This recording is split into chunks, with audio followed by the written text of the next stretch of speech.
querido e santo Deus, fala conosco, Senhor. Eu quero que o Senhor, pedir ao Senhor, que em nome de Jesus o Senhor perdoe pecados agora, Senhor. Pelo sangue do Cordeiro, o sangue do Senhor Jesus Cristo, que foi derramado sobre nós. Perdoa pecados, Senhor. E fala conosco. Fala ao coração, à mente, para que a bênção que a irmã ministrou sobre as nossas vidas se cumpra pela Tua palavra, em nome de Jesus. E saímos daqui, ó Deus, realmente transformados, Senhor. Renovados, avivados, ó Deus. Incendiados pelo poder da Tua palavra. Decididos a ter uma vida que Te agrada. Ajuda-nos, ó Deus. Ajuda-nos, Senhor. E que assim seja para a Tua honra e glória. No nome santo de Jesus. Amém. Glória a Deus. Abra sua Bíblia comigo. Lá em Lucas capítulo 22. Vamos continuar no Evangelho de Lucas.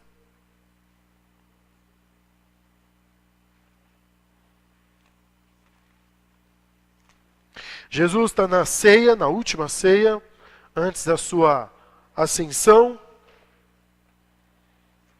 crucificação, ressurreição. Lucas capítulo 22. Leremos do verso 39 até o verso 46, e eu convido a igreja a se colocar em pé.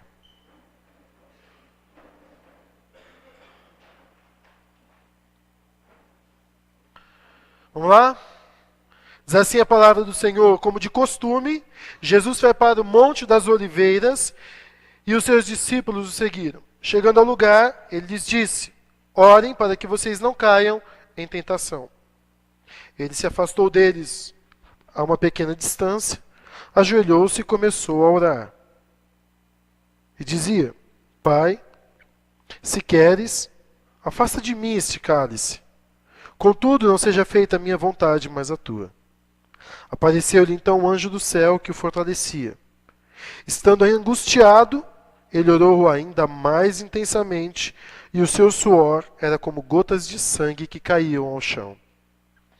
Quando se levantou da oração e voltou aos seus discípulos, encontrou-os dormindo, dominados pela tristeza. Por que estão dormindo? Perguntou-lhes. Levantem-se e orem, para que vocês não caiam em tentação. Amém. Os irmãos podem sentar-se. Quero falar novamente com os irmãos sobre o tema oração. E desse texto nós tiramos, e eu quero tirar com os irmãos 8 lições sobre a oração desse texto. Tá? Não assusta não. Tentarei ser objetivo. Ah, você achou que ia falar breve, não achou? Objetivo. Primeira lição que nós tiramos do verso 39 é que a oração ela precisa ser para nós um hábito. Amém, igreja? Oração tem que ser para nós um. Como você tem alguns hábitos na sua vida que você não deixa de fazer um dia sequer. Escovar o dente. Comer. Dormir. Alguns hábitos seus você tem por prazer. Você pode ter oração como hábito pelo prazer da presença do Pai. Alguns hábitos seus você tem pela questão de uma necessidade de manter a saúde. Escovar os dentes. A oração você deve manter por uma necessidade de se manter espiritualmente saudável. E alguns hábitos você tem por necessidade fisiológica, assim como comer e beber água. E você deve ter oração na sua vida como um hábito, porque ela é, na sua vida espiritual, uma necessidade. Amém? Tem que ser assim na nossa vida. Então a oração tem que ser um hábito. Diz que Jesus foi para o Monte das Oliveiras como de costume. Lucas, inspirado pelo Espírito Santo, escreveu lá de costume. Peça para Deus, Senhor, que a oração seja um hábito na minha vida. Por prazer, por ser saudável e porque eu preciso do Senhor. Escreve no espelho do banheiro: você já orou hoje? Se não, volta e vai orar. Hábito. Tá bom? Jesus tinha hora, orava de noite, orava de madrugada, ou levantava mais cedo para orar, e ele tinha um lugar de costume. Ah, Jesus está orando. Onde você acha que ele está orando? Ah, ele costuma orar onde, Jesus? No Monte das? E você costuma orar onde? Ah, eu não tenho lugar. É porque talvez a oração não seja um hábito, né? Porque se ela é um hábito, você tem hora, você sabe como, quando e o que fazer. É assim com a sua alimentação, é assim com tomar banho, escovar os dentes, é assim até com aquilo que é hobby na sua vida. Você planeja aquilo. Que oração seja um hábito planejado na sua vida, com hora e lugar. Segunda lição, oração é quesito de liderança espiritual. Versículo 39 diz o seguinte: e os seus discípulos o seguiram. As pessoas têm que olhar para a sua vida de oração e dizer assim: eu quero orar como você. Pode ser a esposa dizendo: eu quero orar como meu marido. O filho dizendo: eu quero orar como meu pai. Pode ser o pai ou a mãe dizendo: eu quero orar como meu filho. Se você é líder, você tem que ter vida de oração como exemplo para aqueles que estão abaixo da sua liderança. Os maridos, os pais não deveriam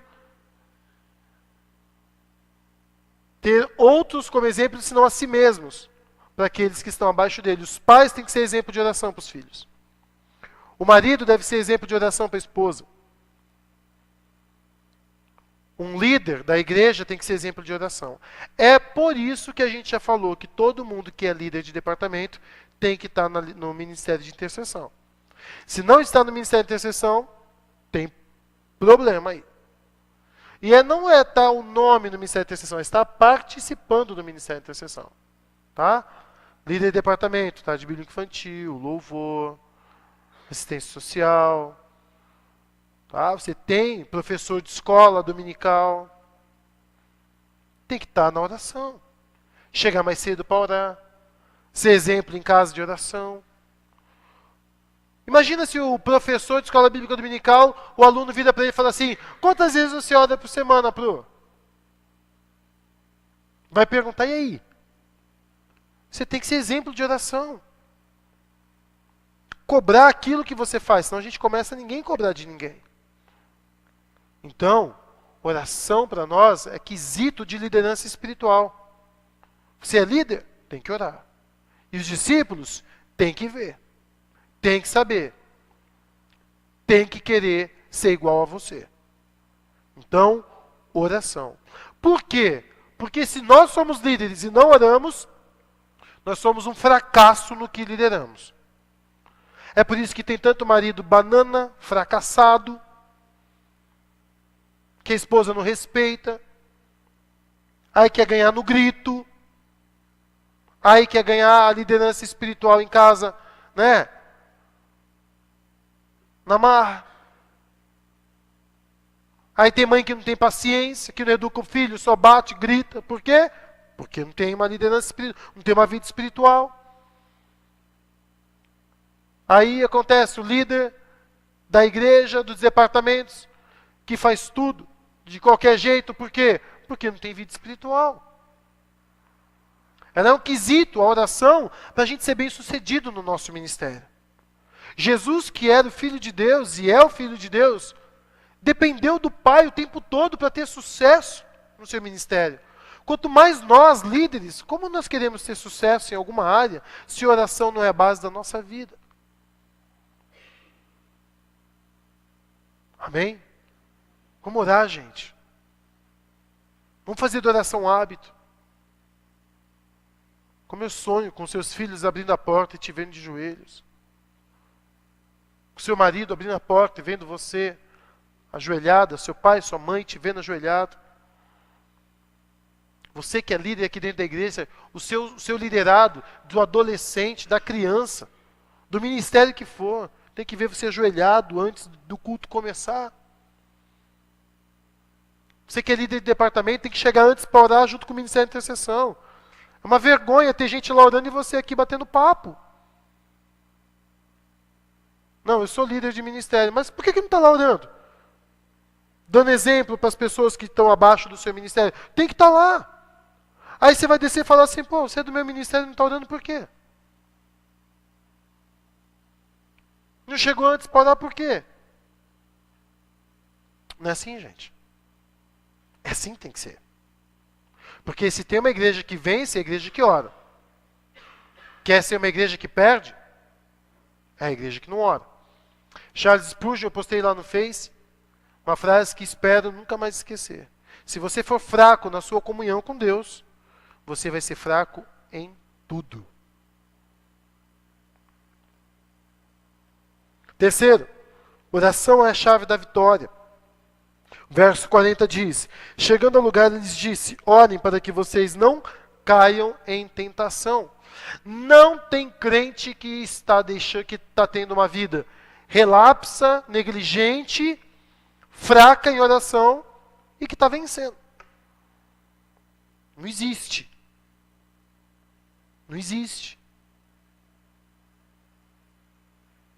Não existe. Porque a única forma de se vencer é orando. Quem não ora, já perdeu. E perdeu em muitas áreas. Porque você é tentado fisicamente, emocionalmente, intelectualmente, profissionalmente, relacionalmente. O tempo todo o inimigo nos... Não é isso que diz a palavra de Deus? Ó, o tempo todo como um leão procurando a quem possa devorar. Como que a gente pode não estar tendo uma vida de oração como um hábito e achar que está tudo bem na nossa vida com Deus? A resposta é, a gente está se enganando. E a Bíblia diz, não vos enganeis. E essa expressão, não vos enganeis, ela é insana quase. Mas está na Bíblia porque é verdade. Nós queremos nos enganar. E a gente se engana. Não, meu querido. A gente precisa orar para vencer. Jesus foi claríssimo. Orem. Para quê? Para que não caiam em tentação. Só isso. Ora. Vamos fazer o contrário da frase? Não orem, e vocês cairão em tentação. Amém, povo de Deus? Quarto. Oração tem postura. Verso 41 diz o seguinte, ele se afastou deles a uma pequena distância, ajoelhou-se e começou a orar. Aí você diz, está vendo? O pastor vai dizer que a postura da oração é o ajoelhar-se. E é. Porque o hábito dos fariseus, o hábito da época, não era orar de joelhos, era orar em pé, olhando com os olhos abertos, olhando aos céus e andando com as mãos elevadas, que dava a ideia de clamando a um ser superior. Mas Jesus, ele vai fazer oração, onde ele começa essa oração com uma palavra chamada Pai. Então Jesus, com a sua postura, ele revela tanto dependência, reverência, petição, como ele revela proximidade. Porque quando você se ajoelha na presença de alguém, você se ajoelha aos pés daquela pessoa, não é isso? Quando Jesus ajoelhou, quem estava presente? Ele estava na presença de quem? Do Pai. E Jesus com seu sangue rasgou o véu e abriu o caminho para nós chegarmos até onde? A presença de quem? Do Pai. Então, meu querido, se tem uma postura que Jesus nos ensina a orar, dobre o teu joelho.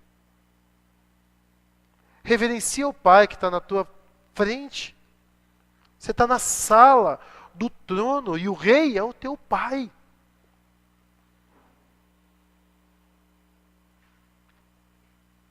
Era o Pai, mas ele reverenciou. Era o Pai dele, mas ele se posicionou. Pastor, mas a oração não é o tempo todo, orar sem cessar? Claro. Você tem que orar tomando banho, dirigindo o carro, lavando louça, deitado à cama. Deita lá e conversa com Deus. Oh, Pai, te amo tanto, Senhor. E vai falando com Deus. Mas a oração que Jesus está nos ensinando aqui é aquela oração específica de vitória, de força, de intimidade. A oração que eu já preguei aqui, da solitude, o querer ficar sós. Ele deixou os discípulos e a sós. Então, meu querido, não vai para esse tempo. De qualquer jeito, vai lá e se prostra diante do teu Pai. Se humilha diante do teu Pai. Não é porque é pai que eu falo de qualquer jeito. O meu Pai é o Rei. Tá bom? Quinta lição. Oração em intimidade. No verso 42 ele chama Pai. E isso que é maravilhoso na oração. Você está diante do seu Pai. Eu queria convidar você a renovar a sua oração diante de Deus. Não perca a reverência. Mas seja reverente sem perder a intimidade. Amém? Não perca a reverência. Se prostra. Mas seja reverente, sem perder a intimidade. Pai. O Daniel fez um negócio, o André estava em casa, né? O Daniel passou por mim e fez assim, Aba. E eu não estou acostumado, acho que nem meio de bola. Aí ele veio para mim e fez assim, Aba. Olha para ele e falei assim, Aba, eu te amo. Me deu um beijo. Ele aprendeu que Aba significa papai. E sabe do que Jesus nos ensinou a chamar Deus? Aba. Pergunta como ficou meu coração. Pergunta como fica o coração de Deus quando você busca Ele e fala, Aba, Pai. E conversa com o Pai, gente. Abre o coração para o teu Pai. Chora com o teu Pai. Já vou falar um negócio aqui que eu faço que é muito bom. Quando você chamar Deus de Pai, olha que privilégio que você está tendo. Meu Pai está aqui. Não é meu Pai biológico, é o meu Pai Criador do universo. Ô Pai, estou aqui. Estou ajoelhado diante do Senhor, Pai. Eu tenho os pedidos para fazer para Ti, Pai. Duvido que Deus não vai te atender. A Bíblia diz, ora, aquele que não poupou o seu próprio filho, antes o deu em favor de nós, como não nos dará juntamente com ele de graça todas as coisas? Pai, acabou, derreteu o coração de Deus. Se aproxima do Senhor, sem formalidade. Se chamar o Deus de Pai, foi só aprendi a chamar Deus de Pai. Ô Pai, deixa essa palavra arder teu coração. Que privilégio que Deus deu pra gente. Nos adotou. Pelo sangue do Filho dele, nos tornou seus filhos também. Somos filhos por adoção. Não merecíamos, mas ele nos deu o privilégio de dizer, Pai. Isso já enche o coração de paz, de alegria, de esperança. É o meu Pai que eu estou falando. Acredita nisso, meu irmão. Então seja reverente, mas não perca intimidade. Sexta lição.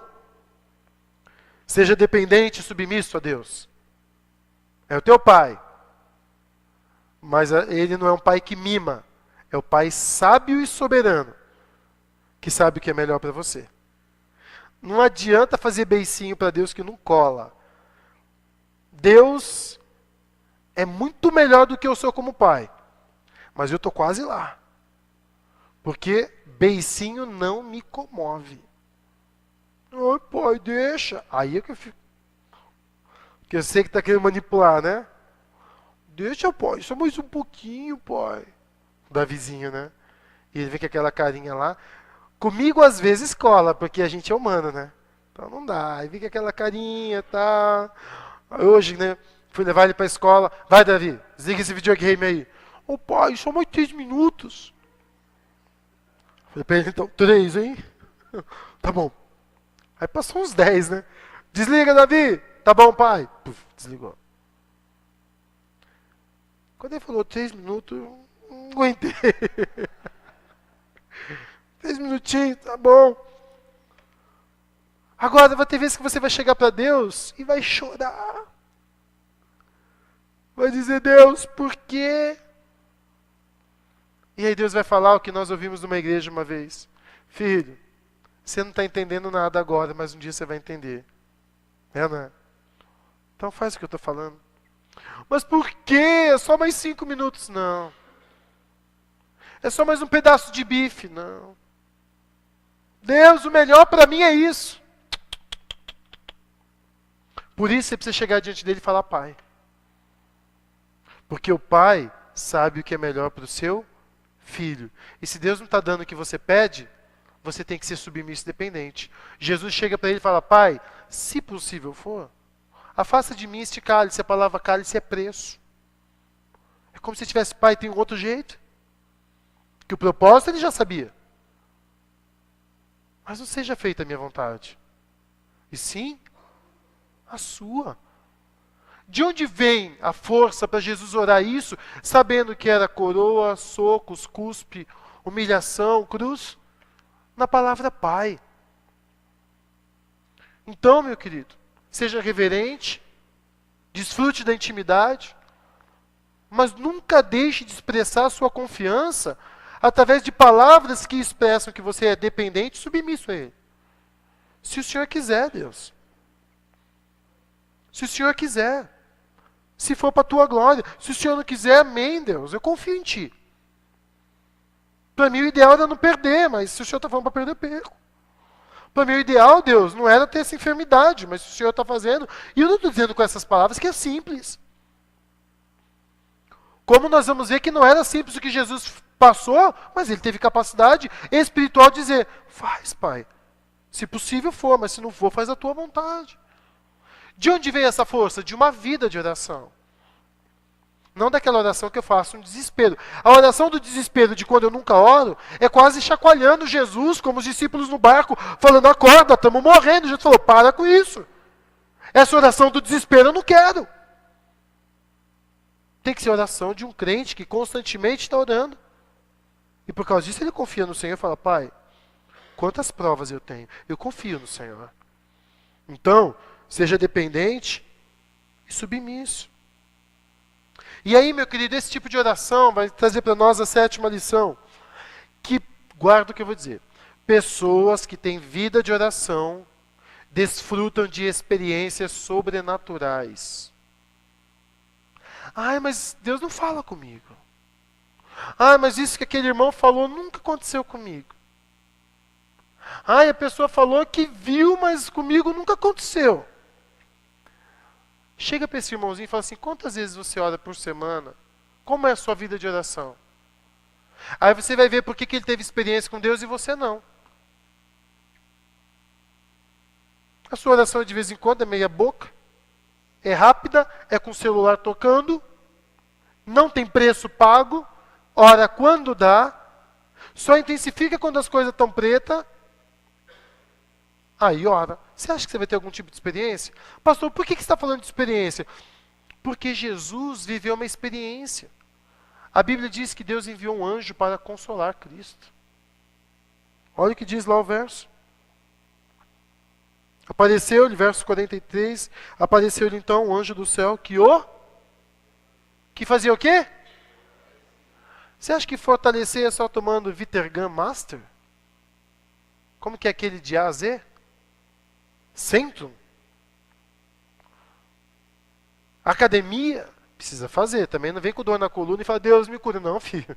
Se eu te curar, daqui a pouco você quebra no meio. Vai estar tão fraco, a dor é para você levantar e fazer o que você tem que fazer.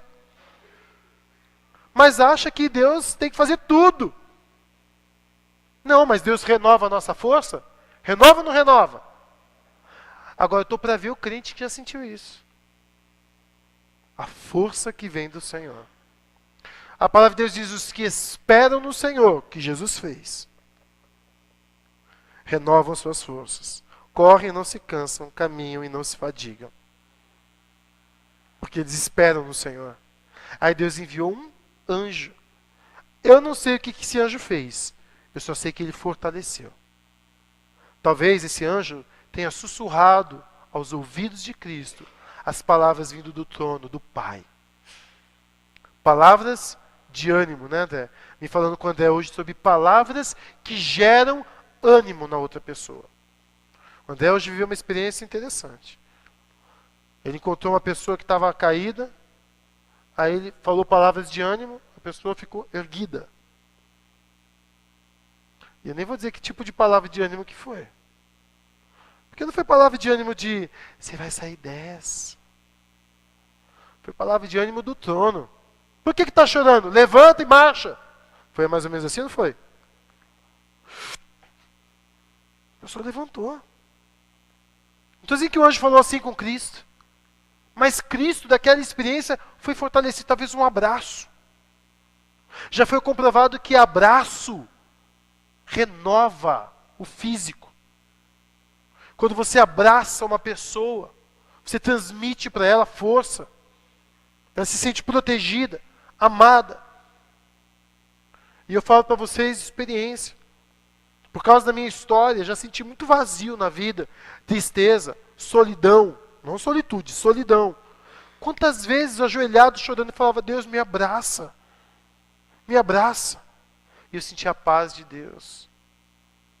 Deitado, cabeça a milhão, cheio de Senhor, me dá um abraço, eu preciso. Pega na minha mão, dormi. O Senhor vindo ali, presente. Ô, meu irmão, você já teve uma experiência assim? Precisa ser essa. Mas algo sobrenatural acontecendo, porque você é uma pessoa de oração. Jonathan Edwards, responsável pelo maior avivamento nos Estados Unidos, no século XVIII. Esse homem testemunha que quando ele entrou no quarto dele, sua esposa, que era uma mulher de oração, flutuava. E sabe por que as pessoas acreditam nele? Porque esse homem era tão temente a Deus e tão sério, que ninguém duvidava do que ele estava dizendo. Olha a experiência que essa mulher teve. Ah, pastor, eu não acredito. É lógico, você não ora. Você nunca teve uma para dizer eu acredito. Porque se você já teve, você fala, eu acredito. Tá? Não fique querendo flutuar. Tá bom? Não fica olhando para a Bíblia e fala, eu quero isso. Aí o irmãozinho vem e diz que, eu tive isso, eu tive aquilo, eu quero. Fala, Deus, eu quero é orar. Na hora que Deus quiser te dar a experiência, Ele vai te dar do jeito que você precisa ter. Na hora que você precisa para você crer, se fortalecer, crescer. Para você nunca mais pensar em deixar de orar na tua vida. Amém? Porque o que você vai sentir vindo de Deus vai ser tão forte na tua vida, que você vai trocar tudo para estar aos pés do Senhor. Porque nada vai ser melhor e mais prazeroso do que a experiência que Deus vai te dar através da oração. Quem acredita nisso diz amém. Ô, glória, essa igreja está benção. E oitava lição. Oração tem que ser mais intensa que o sofrimento que você passa. Jesus está orando, Ele sabe o preço que Ele vai pagar por morrer por nós. Então, antes dele suar sangue, o anjo vem. Deus não espera ele passar pela tribulação para enviar o consolo. Deus enviou o consolo antes. Só que olha o que o texto diz. Versículo 44. Estando angustiado, ele orou ainda mais intensamente, e o seu suor era como gotas de sangue que caíam ao chão. Olha, ele teve uma experiência sobrenatural, e guarda o que eu vou dizer. Experiências com Deus em oração não são garantia de que a partir de agora vai ficar um mar de rosas. Porque ele teve uma experiência sobrenatural, mas a resposta de Deus ainda foi, este é o cálice que eu tenho para você. Talvez ele tenha escutado, sabe o que do anjo? O pai falou que não, esse é o cálice. E deu um abraço.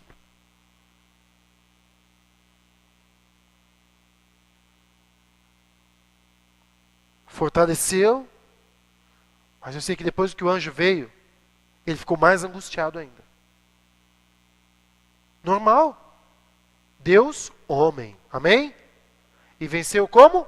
Homem. É normal nós termos momentos de angústia na nossa vida? É normal você às vezes passar por momentos em que o coração dispara, e a angústia vem, a ansiedade domina? É normal cair lágrimas porque você não sabe o que vai acontecer, está tão feia a coisa? É normal? É. Mas o que Deus não quer é a gente gritando dentro do barco e nem de joelho desesperado que nem Moisés. Deus nos quer como Jesus. O que ele fez quando ele ficou mais angustiado? Ele orou ainda mais. Então quando você estiver passando por... Pastor, mas você falou de vida de oração, tudo piorou? Está no caminho certo, meu irmão. Não duvida. Continua orando. Continua na oração. E se a coisa piorar, dobra a oração. Não só de tempo, mas de intensidade. E a intensidade aqui causou em Cristo um abalo fisiológico. Jesus ficou tão tenso, que ele sofreu um efeito raro do organismo chamado hematidrose. Fenômeno raro, que só acontece quando a pessoa passa por extrema tensão. Mas ele não passou extrema tensão porque ele sabia o que ia passar. Foi porque ele estava orando mais do que a angústia. E o corpo dele estava ali, ele estava não deixando a angústia dominá-lo. Não vai me dominar. Não vai. E ele ficou ali e a tensão começou a se manifestar no físico. Começou a estourar vasos capilares em Cristo. Muito finos da sua pele. E o suor, por tamanha tensão, tamanha luta, se misturou com gotas de sangue. Foram as primeiras gotas que Jesus derramou por nós. Amém? Foram as primeiras gotas de sangue que Jesus verteu por você. Foi antes do Calvário, foi antes da coroa, foi antes de tudo. Foi quando ele decidiu se submeter ao Pai, à cruz, por amor a nós. Então, meu querido, quando vier angústia na sua vida, multiplica a oração. E luta consigo mesmo. E por que Jesus passou por tanto sofrimento assim, nesse momento? Porque o seu corpo já sofria a dor que era para ser nossa. Porque a sua alma já sofria o pecado que viria sobre ele, que era nosso. E a sua divindade já sofria a nossa morte espiritual, porque na cruz o Pai o abandonaria, por causa do seu pecado e do meu pecado. Sabe o que a gente aprende aqui? Que a gente não tem que suar gotas de sangue só pelos nossos problemas. Nós precisamos suar, orar pela vida dos meus irmãos. Daquelas pessoas que trabalham com você que ainda não aceitaram Jesus. Seus parentes que ainda não aceitaram Jesus. Seu coração precisa se angustiar, porque tem pessoas indo para o inferno. E nós precisamos dobrar as nossas orações. E saber que os nossos sofrimentos, se nós nos submetermos a Cristo, serão como os de Paulo. As nossas cadeias servirão como testemunho para toda a guarda pretoriana. E o que você vai sofrer vai ter honra e glória para Deus. Então, meu querido, ore intensamente.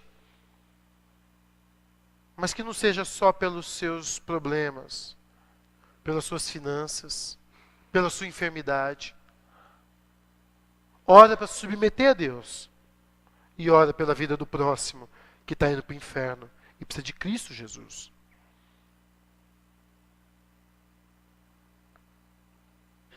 Porque quando a gente faz essa oração, a igreja começa a ver pessoas que se levantam dispostas a carregar a cruz. Amém? Foi depois dessa oração que veio a cruz para Jesus. Ore assim. E você vai ter uma força vinda de Deus para você renunciar ao ego, à carne, ao pecado e falar: Deus, eu aceito a minha cruz. E aí o mundo vai ver Cristo em nós. Que a Bíblia diz que aqueles que pertencem a Cristo já crucificaram a carne. Como é que a gente faz isso? Orando. Joelho no chão. Orando como Jesus. Porque Ele mesmo não querendo tudo isso, Ele quis nos salvar. Às vezes Deus vai mandar você fazer coisas que você não quer. Mas a oração vai fazer você querer aquilo que você não quer. Porque você quer servir a Deus. E não a si mesmo. Senhor, eu não quero esse cálice. Mas se é isso que o Senhor quer, é isso que eu quero para a minha vida. Ele orou porque ele não queria desistir. Ele orou porque ele queria ser obediente até a morte. Ele não orou por si, para si. Ele orou por si, para o Pai e por nós. E você, ora por quem? Nós possamos ter uma vida de oração como a de Jesus. E que ela seja a princípio. Na sua vida hoje, a decisão de que em nome de Jesus, oração vai ser um hábito para você.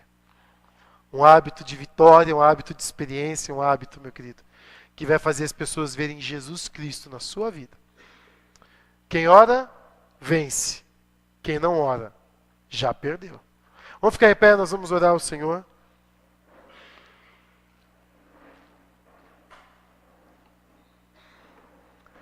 Deus quer que você ore.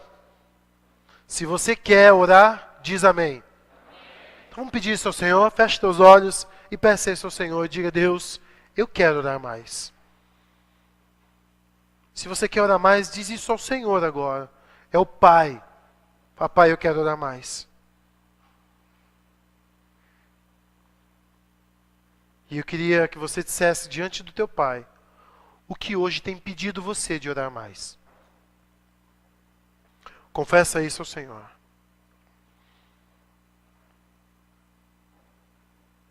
Porque é isso que você vai confessar agora diante de Deus, eu vou declarar sobre a sua vida. Que isso vai cair por terra em nome de Jesus na tua vida. Deus vai te libertar. Você vai pagar o preço, mas Deus vai te ajudar, meu querido. Às vezes é o sono,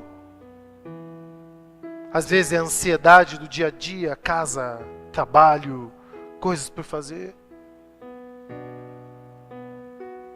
Deus vai te dar um lugar, uma hora. Porque vai ser a única maneira de você vencer. E Jesus quer que você vença. Pai querido e santo Deus, em nome de Jesus, eu peço a Deus e declaro a tua bênção sobre a vida dessa igreja nessa noite, Senhor. Que o Senhor, ó Pai, receba essas orações de cada um que nessa noite, de coração e sinceramente, disse a Ti, Senhor, eu quero orar mais, eu quero orar como Jesus. A esses, ó Deus, que se achegaram ao Teu trono, eu peço que o Senhor erga a Tua mão e abençoe essas vidas, Senhor. E que caia por terra, ó Deus, todas as barreiras que têm impedido os Teus servos de viverem, ó Deus, uma vida de oração. Uma vida de oração intensa, de oração sincera, de oração da intimidade. Que tem impedido os Teus servos de viverem e desfrutarem da oração da vitória. A oração que traz, ó Deus, o sobrenatural a nós, ó Deus Santo. Dá essa oração ao Teu povo, Deus. E que no dia de angústia, a Tua igreja seja forte. E quanto maior for a angústia, que maior seja a nossa oração. Mais intensa, verdadeira. E que as dores do meu irmão se tornem motivo de oração para mim. Que as tristezas dos meus irmãos se tornem lágrimas em meus olhos. Que o pesar do meu irmão faça doer no meu coração. Que a Tua obra incendeie os nossos corações. E que possamos, ó Deus, permitir e que venha fluir de nossos lábios orações pela Tua glória e para a Tua obra, ó Deus, esta igreja, Pai Santo. Para que essa igreja seja avivada, cada coração, haja uma chama, ó Deus, uma chama, ó Deus, que arde por almas, por frutos, por crentes, ó Deus, que querem carregar a cruz, porque não existe evangelho sem uma cruz nos ombros. Crentes dispostos dispostos a pagar o preço, a renunciarem à carne, a renunciarem os privilégios dessa terra, a renunciarem a si mesmos por amor a Ti e ao próximo. Oh Deus, levanta os ceifeiros dessa igreja, Senhor. Levanta, ó Deus, os Teus servos. Uma geração, ó Deus, de profetas, homens e mulheres que pregam em Teu nome, que anunciam o Evangelho com coragem, audácia, com vida, com experiência. Crentes que não falam do que sabem, mas falam de um Cristo que eles vivem. O Senhor abriu, ó Deus, pelo sangue do Teu Filho, o acesso à sala do trono. Desperta na Tua igreja o privilégio que é orar, que é estar ajoelhado à presença do Pai. E que aqueles que de fato chegarem ao Teu trono sintam, em nome de Jesus, o poder do Senhor os envolvendo, a majestade os envolvendo, o temor, ó Deus, e o temor da Tua presença, a santidade, ó Deus, para que possamos, ó Pai, chegar sem sandálias nos pés, para que os nossos quartos, para que, ó Deus, o lugar em que o Senhor há de nos dar, se torne solo santo em nome de Jesus. Oh Deus, desperta, Senhor, eu te peço pelos nossos jovens. Quebra toda incredulidade, gera neles o desejo de viver essa intimidade, Senhor. Dos mais novos, Senhor. Traz o avivamento em cada coração, Jesus. Sejamos chamas, ó Deus, neste mundo de trevas. Incendeia a Tua igreja, Senhor. Faz-nos luzeiros, incendeia a Tua igreja, Senhor. Ouve a minha oração, Deus.